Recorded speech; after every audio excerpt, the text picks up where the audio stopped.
Оройн дүүрэг үзэгчтэй MBC News мэдээллийн хөтөлбөрийн мэгүүр аргийн дугаар эхэлж байна. Мэдээллийн товчхонд анхаарал хандуулно. Овс аймгийн бүх хөрөнсөм улсын тэргүүний загварсан боллоо. Улсын олимпиадаас медаль хүртсэн багш сурагчдад шагнал гардууллаа. Багийн дарга эмч нарыг унаажууллаа. Арьс шир үйлдвэрлэлийн салбарынхны дунд волейболын анх тугаар тэмцээн боллоо. Гэр бүл хүүхдийн хөгжилд багийн засаг дарга нарын үүрэг оролцоо чухал. Эдгээр болон улсад мэдээллийн дэлгэрэнгүй анхаарал хандуулно.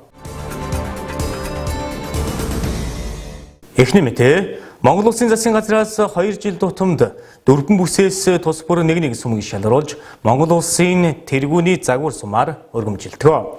Тэгвэл 2018 оны баруун бүсийн тэргүүний сумаар Овс аймгийн бүх мөрөн сум шалгарсан бөгөөд энэ сарын 11-ний өдөр шагналаа гардан авлаа.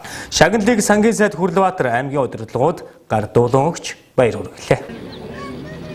Монгол Улсын засгийн газрын 2009 оны 193 дугаар тогтоолоор улсын тэргүүний загвар сум шалгаруулах болцлыг баталж 2 жил тутам бүс бүрээс нэг сум шалгаруулахаар тогтсон. Тогтоолын дагуу Ховд аймгийн Булган, Овс аймгийн Бөхмөрн, Завхан аймгийн Тосон Зэнгэл, Говьалтай аймгийн Төвөрөг, Баяулгийн аймгийн Толб сумд баруун бүсээс улсын тэргүүний сумд өрсөлдснөөс засгийн газраас баталсан болцлыг бүрэн биелүүлсэн амжилтаар Овс аймгийн Бөхмөрн сум улсын тэргүүний сумаар шалгарлаа. Монгол Улсын ерөнхий сайд Хөрөс үхийн гарын үсэг тамга тэмдэг бүхий гэрчлэл 100 сая төгрөг 1 тэрбум төгрөгийн төсөл хөтөлбөр хэрэгжүүлэх эрх дурсгалын тугийг 2018 оны 6 дугаар сарын 11-ний өдөр Улсын хурлын гишүүн сангийн сайд Хүрлбаатар аймгийн засаг дарга Батсайхан нар гардуулан ажилсаг хөдөлмөрч Бөхмөрөнчүүдэд баяр хүргэж менежлэр дэвшүүллээ. Би энэ 2007 онд анхудаага ирж исэн. Анхудаага ирж байхад бол эрчим хүч байхгүй. Одоо энд нэг юм цэнхэр байшинтай хийгээр цэглэн гаргана гэсэн тэр нь бүтлгүй болчихсон. Ард дэрэгт бол нэлээд юм бухимдалтай. За гар утас бас байхгүй. Нэлээд аслагдсан хөгжлөөрөө тийм бусдаас авсарсан ийм сум байсан. Тэгээд одоо тэр эрчим хүчний сайд байхтай энэ цагаан нураас шугам татаж өндөр хүчтэй эрчим хүчний шугам холбогдож байсан. Тэгээд үнэхээр бас эрчим хүчийг дагаж хөгжил орж ирдэг. Энэ орчин үеийн техник технологиг дагаж хөгжил орж ирдэг гэдэг бол үнэхээр манай бүх мөрөнчүүд үнэхээр өөрсдөө сайн хичээсэн. Төрийн байгууллагууд, төрийн албан хаагчид бас үнэхээр хичээж ажилласан. Ингээд одоо 10 жилийн дотор Монгол Улсын тэргүүний сум болтлоо одоо өгдсөн байна гэдэг бол үндсэндээ энэ манай Бөхмөрн сумын ард иргэдийн өөрсдийн хичээл зүтгээд одоо сум удирдах байсан үеийн удирдлагууд, за аймгийн үеийн удирдлагуудын одоо хувь нэмэр их байсан гэж үзэж байгаа. Шалгалтын хүмүүс ирэхэд шөнийн 1:30 гэхэд бол заар дөрөв хүлээгээд сууж исэн гэдгийг сая одоо бүсийн зүйлийн дарга гасан тондог дарга хэлж шээ. Энэ бол юу гэсэн үг вэ гэхээр үнэхээр ард иргэдэд хичээж чармаад ажилласан гэдгийг хэлмээр байна. Төрийн байгууллагын хичээх ёстой, хувийн хвшилтэн нас хичээх ёстой. Ингэжээж хамтдаа улс орн хөгжнөө гэдэг ил харуулж байгаа. Тийм учраас бүх сум дээр хичээгээд бүх орон нутгийг хичээх юм бол улс орн бол хөгжнөө гэдгийг хэлмээр. За ер нь бол Бөхмөрн сум бол анх удаа нэр дэвшиж байгаа сум бас биш юм байна. 3 дахь удаа нэр дэвшиж байгаа. Сүүлийн 2 удаа бол бас нэр дэвшээд одоо харамсалтай нь одоо баг зэргийн зохион байгуулалтын асуудлаас болж одоо үнжсэн юм байна лээ. Тэгээ энэ удаад бол 3 дахь удаага нэр дэвшиж байгаа сум хатахуд одоо бэлтгэл ажлын хангагдсан, төрийн байгууллагуудын ажлын жигдэрсэн, бичиг баримтын нэмэгдсэн, сайжирсан, хэн амдаа хүргэж байгаа төрийн үйлчлэгээ сайжруулсан ийм одоо давуу талууд бол манай Бөхмөрн сум дээр бол бас ажиглагдаж байсан. Үнэхээр одоо шалгарх ёстой юм сум нь бол шалгарсан учраас тэр дундаа Овс аймгийн нэрийг гаргаж 3 удаа нэр дэвшиж 3 дахь дээрээ одоо улсын тэргүүний загварсан болсон учраас одоо бид бүхэн бол сэтгэлэн дээр сайхан байна.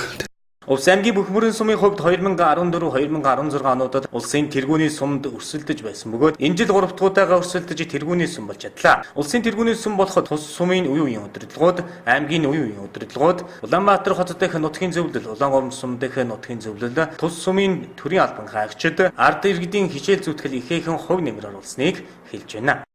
За өнөөдөр бас 15 аймгийн 5 сумаас бас 5 сум нэр дэвшээд үнэхээр бас манай сумын хөдөлмөр хичээнгүй ард иргэдийн маань 2-3 удаагийн бас нэр өгөх хөтөлбөр байсан. За энэ одоо сум маань ийм хэмжээнд явна гэдэг нь бас улсын хэрлэлийн гишүүд, засгийн газрын гишүүд, за мөн одоо аймаг орон нутгийн удирдлагууд, сумын үеийн удирдлагуудын бас нэр өгөх хөтөлбөр байсныг бас онцлон тэмдэглэж таатай байна. Монгол Улсын Улсын тэргүүний сүм гэдэг одоо энэ эрхэм хариуцлагатай шагналыг бас цааш нь авч явахаас амаргүй биднийх нь одоо засгийн газрын бодлого шийдвэр аймгийн зас даргын үйл ажиллагааны мөрийн хөтөлбөр сүмийн зас даргын үйл ажиллагааны мөрийн хөтөлбөр тусгасан асуудлуудаа шат дараатай хэрэгжүүлэхийн төлөө сүмийн хурлдаа бас биелэлтэй дүгнүүлээд өнөөдөр бас 6 сарын 14-нд 2-3 хоногийн дараа бас сүмийн хурлаараа хагас жилийнхаа бас биелэлтэй дүгнүүлэхээр бол төлөвлөсөн ажиллаад байна. Үнэхээр бас бөхмөрөнчүүд өнөөдөр баяртай байна.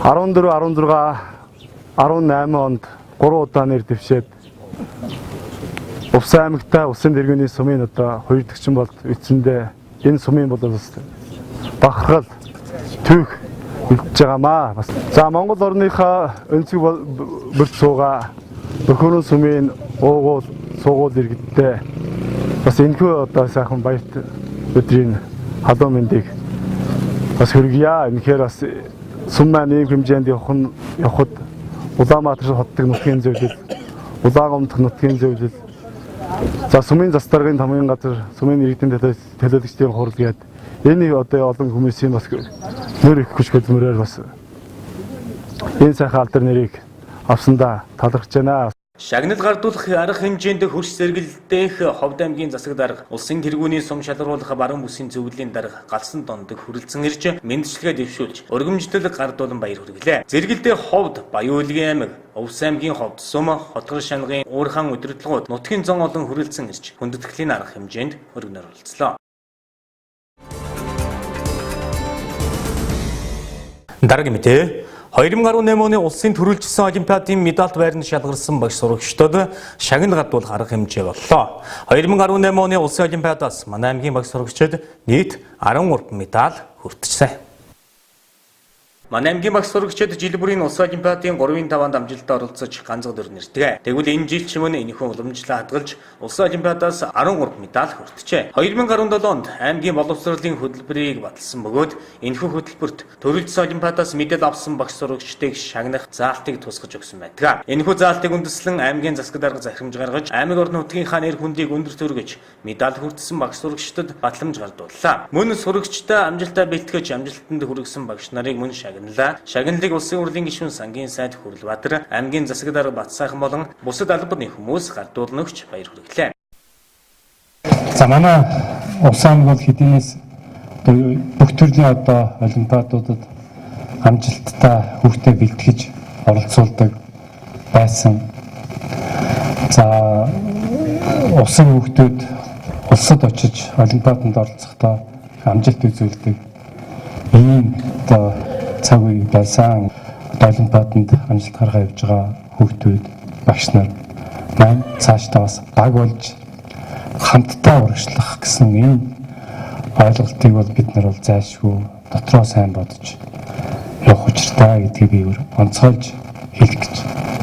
Яг үхээр ганцаараа бид нар ямар ч амжилтанд хүрч болно. Өөр өндөр амжилтанд хүрлээгээд сум, аймаг, улс за эсвэл хамт найз нөхдөд бас дор байгаа гэвэл энэ бас одоо сайн зүйл биш.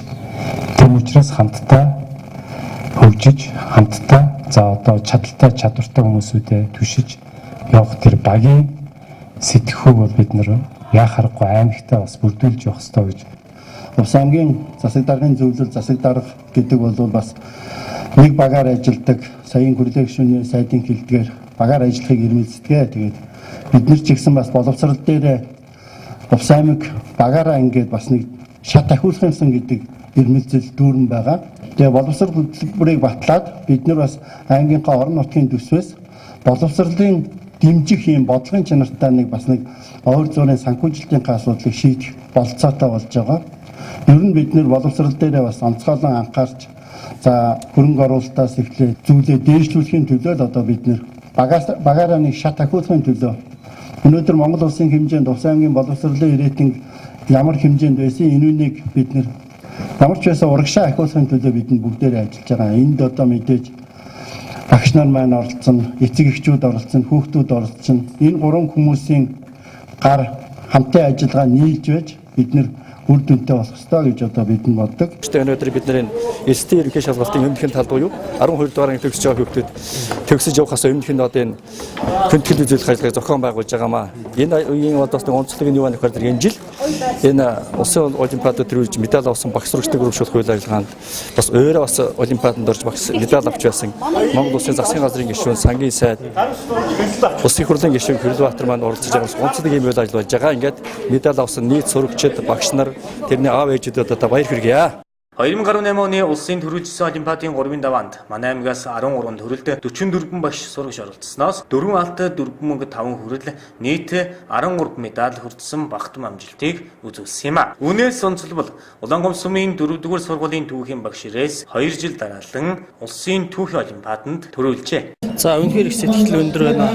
Нэмэр ингээд 2017-2018 онд түүхийн хичээлийн улсын олимпиадад 2 жил дараалаад төрүүлээд ирсэн. Тэгээд манай аймгийн орон нутгийн зүгээс ингээд багш сурагчд оромжуулж байгаа энэ явдалд бол манай сурагчид шилтгэх багш нар бүгдээрээ сэтгэл хангалуун байхаа гэж бодож байна. Ингээд аймгийнхаа удирдлагуудаа дэмжиж тусалж ирсэн сургуулийнхаа хамт олондоо бүгдэнд баярлалаа гэж хэлье. За би биологи олимпиаданд орсон байгаа. Тэгээд аймгийн бол улсын олимпиадад тэргүүн байр эзэлсэн. Тэгээд намайг бэлдсэн бүрэн жаргал багш мөнхсийн агштай баярлалаа. Тэгээд намайг олимпиаданд оролцоод дэмжиж тусалж байсан гэр бүлийнхэн болон сургуулийнхаа удирдлагуудаа маш их баярлалаа гэж хэлье. Тэгээд гаргасан амжилтаа би илүү баталгаална. Тэгээд утгагүй Монгол улсынхаа нэрэлсэн гарах болно. Улсад өндөр амжилт үзүүлсэн багш сурагчдыг батламж 200 мянган төгрөгөөр шагнаж урамшуулсан бол сангийн сайд Хөрлбаатар хувийн зүгээс нэмж 100 мянган төгрөгөөр шагнаж урамшууллаа.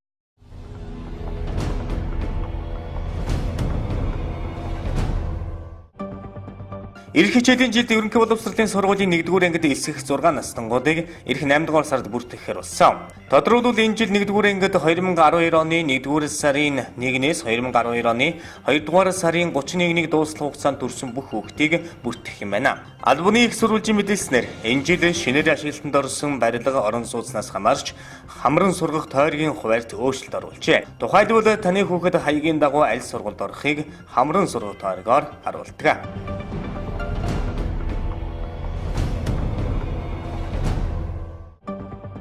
Филиппин улсын Манила хотод болж буй 3 харьцан 3 сагсан бөмбөгийн дэлхийн аварга шалгаруулга тэмцээн өнөөдөр өндөрлөнө. Эрэгтэйчүүдийн ангилалд шилдэг 20 баг өрсөлдөж байгаагаас өчигдөр шөвгийн 8-д өрсөлдөх багууд тодорсон. Монгол улсын шигшээ баг хэсэгтээ Канадад хожигдсон ч Филиппин, Оросын улааны улс Бразилийг хожигдсноор хэсгийн 2 дугаар байраар шалгарн шилдэг 8-д үлдсэн юм а. Манай сагсчид өнөөдөр дэлхийн 3 удаагийн аварга Серби магтад тоглох бөгөөд хоцсон тохиолдолд хагас шигшээд өрсөлдөнө. Энэхүү тоглолт 50 мянган хүний суудалтай Филиппин аренад Улаанбаатарын цагаар 12 цаг 50 минутанд эхэлнэ. 3 харьцан 3 дэлхийн аварга шалгаруулах тэмцээний шөвгийн 8 Серб, Латви, Словен, Канада, Польш, Украин болон Нидерланд Монгол улсын баг багтсан.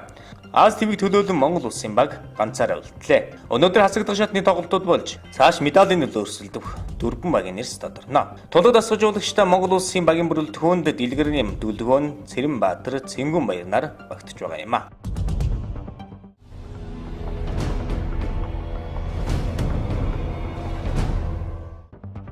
Парламентын түүхэнд өөрийн хүсэлтээр гишүүнийхээ бүрэн эрхээс түтгэлдсэн 3 дахь гишүүн улсын хурлын гишүүн Ган Тулга болж байгаа юм а. Тэрбээр энэ парламентын хамгийн залуу гишүүнээр сонгогдож тангар өргөснөөс хойш 2 жил 11 сар 22 хоногийн дараа чөлөөлөгдөх хүсэлтэд улсын хурлын дарга инх болдод өглөө. Хүсэлттэй Ган Тулга би 2016 оны улсын хурлын ээлжил сонгуулийн 42 дугаар тойргоо сонгогдсон улсын хурлын гишүүнээр ажиллаж байна. Миний бие улсын хурлын тухай хуулийн 6 зүйлийн 6-гийн 3 дахь заалтыг үндэслэн өөрийн хүсэлтээр улсын хурлын гишүүнээс чөлөөлөгдөх хүсэлтэд гаргаж байна гэжээ. Түүний үндэслэл болгосон улсын хурлын тухай хуулийн 6 дугаар зүйлийн 6-гийн 3-т гишүүн өөр ажилд шилжих болон хүндэтгэх нь үзэх бусад шалтгаанаар чөлөөлөгдөх хүсэлтэд өөрөө гаргасныг улсын хурл хүлээн авсан бол бүрэн эрхээс нь чөлөөлнө гэж заасан байна.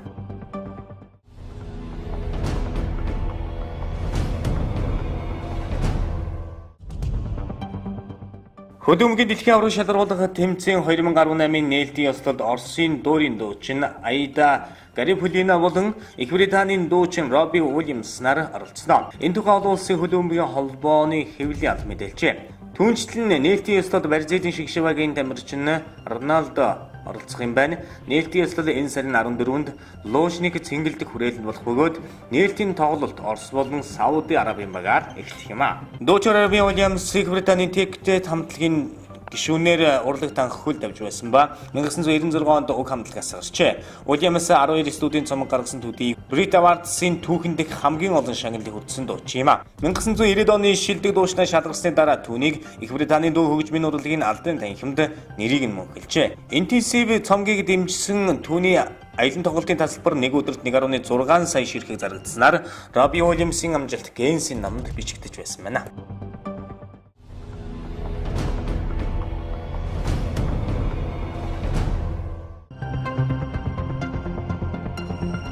6 сарын 8-ны байдлаар нийт 28.2 сая хээлтгчийн 66.6% нь буюу 18 сая 820.9 мянган их мал төлжээ. Үүнээс одоогийн байдлаар 17 сая 892.2 мянган төл боожж байна. Төл боожилт 96.4% явагдаж байгаа юм байна.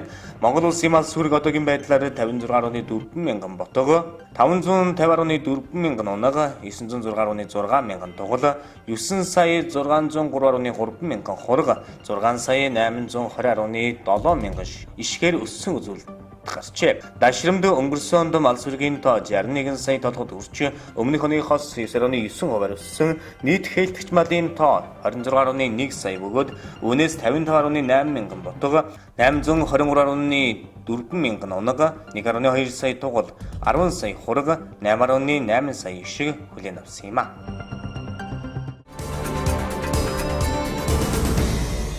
Дараагийн мэдээ. Аймгийн засаг даргын 2016-аас 2020 оны үйл ажиллагааны хөтөлбөр дуусгацсны дагуу багийн дарга эмч нарыг унаажууллаа. Ингэснээр малчдад төрийн үйлчилгээ, эрүүл мэндийн үйлчилгээ, төргийн шуурхаа, хүртээмжтэй байдлаар хүрэх нөхцөл байдлыг бүрдүүлж байна. Багийн засаг дарга нартай сангийн сайд Хүрлбаатар болон аймгийн засаг дарга Батсайхан болон бусад албаны хүмүүс уулзаж тодорхой мэдээллүүдийг хийлээ. Багийн засаг дарга нар 93 багийн засаг дарганыхаа сургалт зөвлөгөөнийг хийж байна. За бүх багийн 66 багийн хөдөөний багийн эмч нарынхаа зөвлөгөөнийг хийж байна. За багийн сумдын тамийн газрын дарга нарын сургалт хийж байна. Гэх мэт энэ бүхнийг яаж хийж байгаа юм гэхээр энэ Увс аймагта бид нэр бас Монгол төрийн бодлогыг ард иргэдэнд түгээх. За тэгээд Увс аймгийг тухайн одоо албан хаагч нар, төрийн албан хаагч нараа бид нар бас сургаж дадлагжуулах, чадварчлуулах асуудал бол юу юунаас чухал байгаа.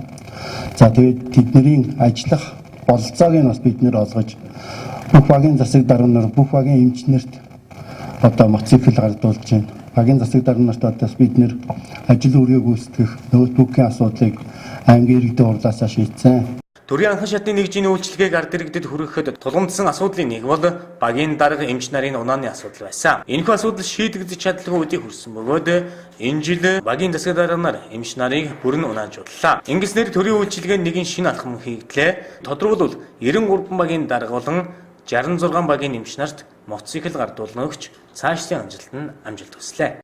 Монгол улсын их хурал засгийн газрын шийдвэр.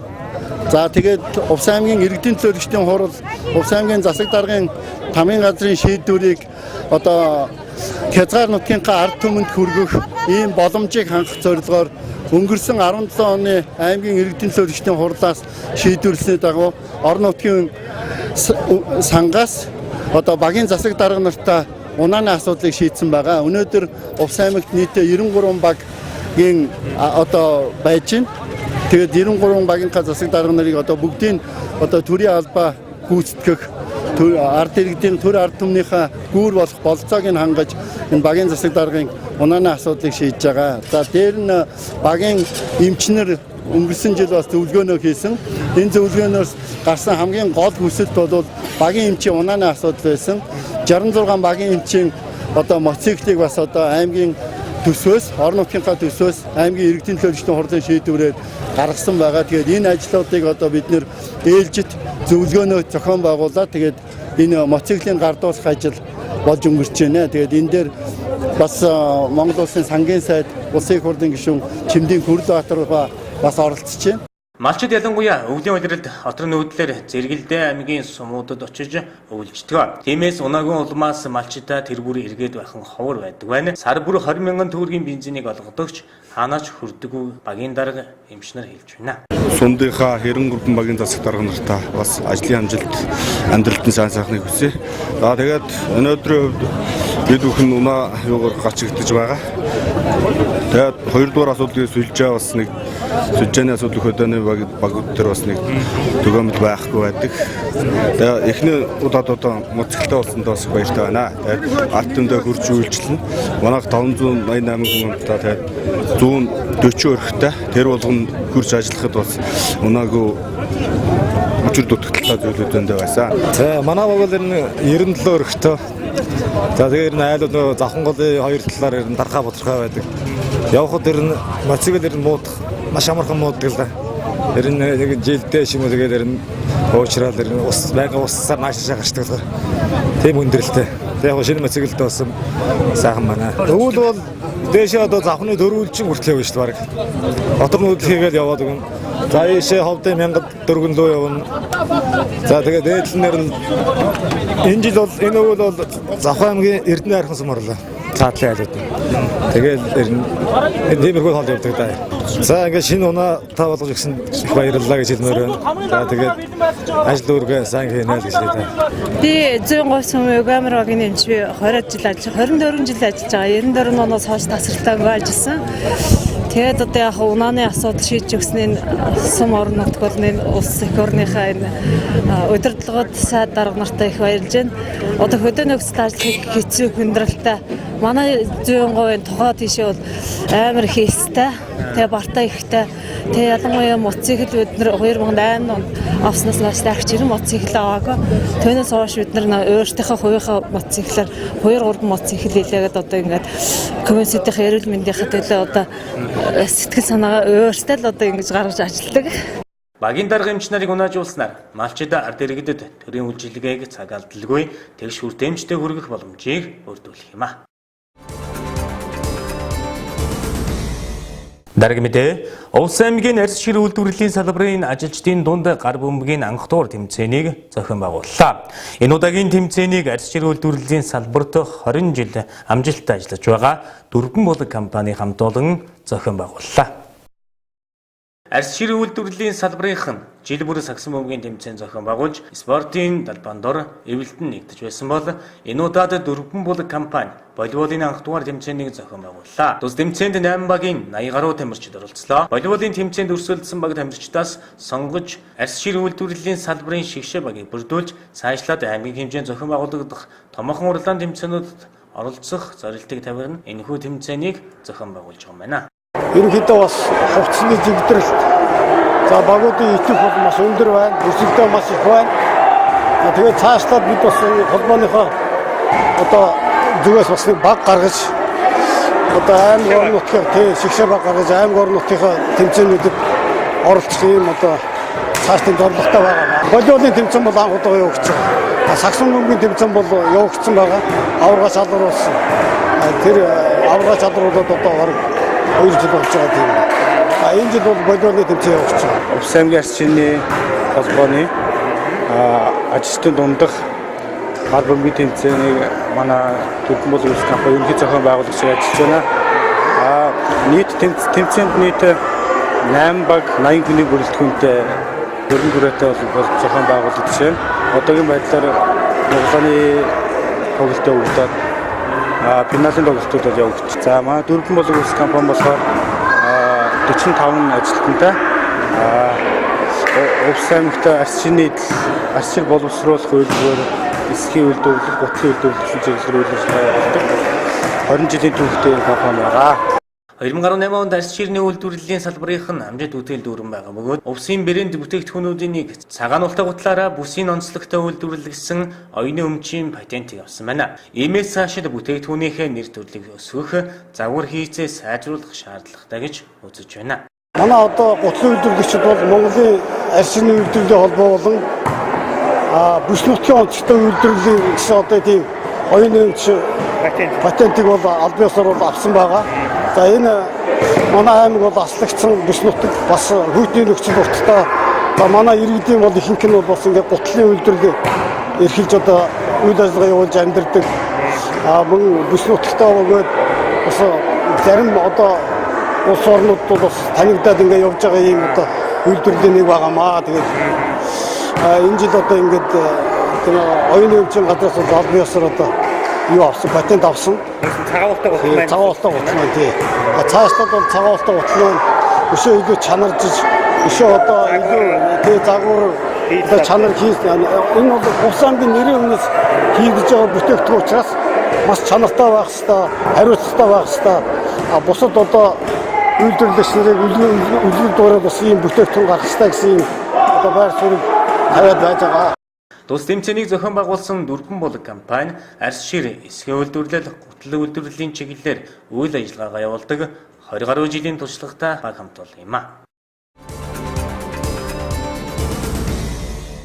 Дараагийн мэдээ. Засгийн газрын хэрэгжүүлэгч агентлаг гэр бүл хүүхэд залуучуудын хөгжлийн газраас үндэсний хэмжээнд зохион байгуулж байгаа гэр бүл хүүхдийн хөгжилд багийн засаг дарга нарын оролцоо сэдвт сургалтанд манай аймгийн 93 багийн засаг дарга нар хамрагдлаа. Засгийн газрын хэрэгжүүлэгч агентлаг гэр бүл хүүхэд залуучуудын хөгжлийн газар Монгол улсад гэмт хэрэгээс урьдчилан сэргийлэх ажлыг зохицуулах зөвлөл хамтран гэр бүл хүүхдийн хөгжилд баг хорооны засаг дарга хорооны хэсгийн ахлагчийн үүрэг оролцох сэдвүүд үндэсний сургалтыг 21 аймаг 9 дүүрэгт зохион байгуулж байгаа. Тус сургалтын зорилго нь гэр бүл хүүхдийн эсрэг хүчирхийллийг илрүүлэх, урьдчилан сэргийлэх тогтолцоог бэхжүүлэх, эрсдэлт нөхцөлд байгаа хүүхдийн судалгааг нас, хүүс, газар зүйн байршил, нийгмийн эдийн засгийн байдал зэрэг зүйлээр гаргахад сум багийн засаг дарга дүүрэг хорооны хэсгийн ахлагч ажилтнуудыг арга зүгээр хангахад оршиж байна. Үндэсний хэмжээний энэхүү сургалт манай аймагт үргэлжилж байна. Манай аймаг 93 багт бөгөөд бүх багийн засаг дарга нар сургалтанд хамрагдлаа.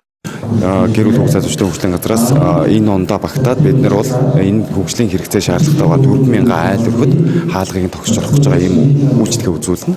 Энэ үйлчлэгийг хэнд үзүүлэх вэ? Ямар айл өргөх шаардлагатай байгаа талаар мэдээллийг анхны нэгжээр төрийн үйлчлэгийг үзүүлж байгаа энэ улсуудаас мэдээлэл авах гэж байгаа. Нөгөө талаас 2018 оны 6 сарын 1-нд гэр бүл хүүхэд залуучдын хөгжлийн газраас хүүхдүүдэд барьсан цорын одоо Аз төвд анх удаа байж байгаа нэг бэлэг бол хүүхэд хамгааллын даатгал гэдэг цоо шин бүтээгдэхүүнийг энэ хувийн хвшлийн даатгалын компаниудтайгаа хамтраад гаргасан.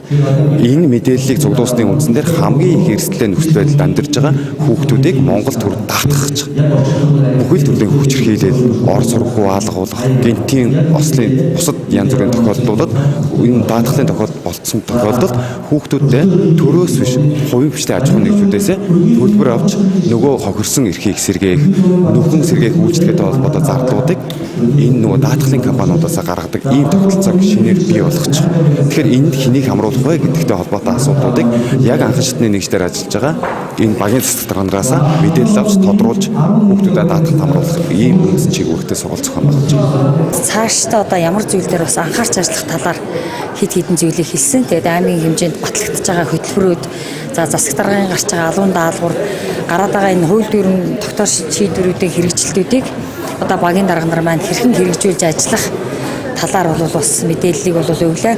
Ер нь засаг захиргаа нутаг дэвсгэрийн нэгжтүүний удирдлагын тухай хууль заасан багийн хамгийн анхан шатны нэгж бол баг байгаа. Тэгээд энэ багийн засаг дарга нар гэдэг бол нэгжээс хамгийн их одоо үүрэг хариуцлага өндөртэй ажиллах хэрэгтэй хүмүүс байгаа. Тийм учраас төрийн байгууллагуудаа хэрхэн хамтарч ажиллах талаар чиглэлүүдийг бол бас өгч ярьлаа. Одоо ялангуяа малчтад хамгийн ойрхон байж ажилладаг төрийн үйлчлэл бол багийн эмч, багийн засаг даргын үйлчлэл байгаа. Тэгээд багийн эмчнэрт маань бас өнгөрсөн жил бид нэр багийн эмчийн зөвлөгөө хийсэн. Зөвлөгөөнөр тулгымдсан асуудлуудыг юм бол бид нэр тодорхойлж гаргаад бид бүхэн одоо бас өнөөдөр мотоцикл гардуулж өгөх гэж байна. Яагаад гэвэл тэд бүхэн иргэдтэй хурц үйлчлэхэд унааны асуудал бас бэрхшээлтэй байсан учраас бүх багийнхаа эмчийг унаажуулах бодлого бол бид нэр гаргаж одоо төсөв мөнгийг шийдээд өнөөдөр хэрэгжилтийг хангаж хүлээлгэж өгөх гэж байна.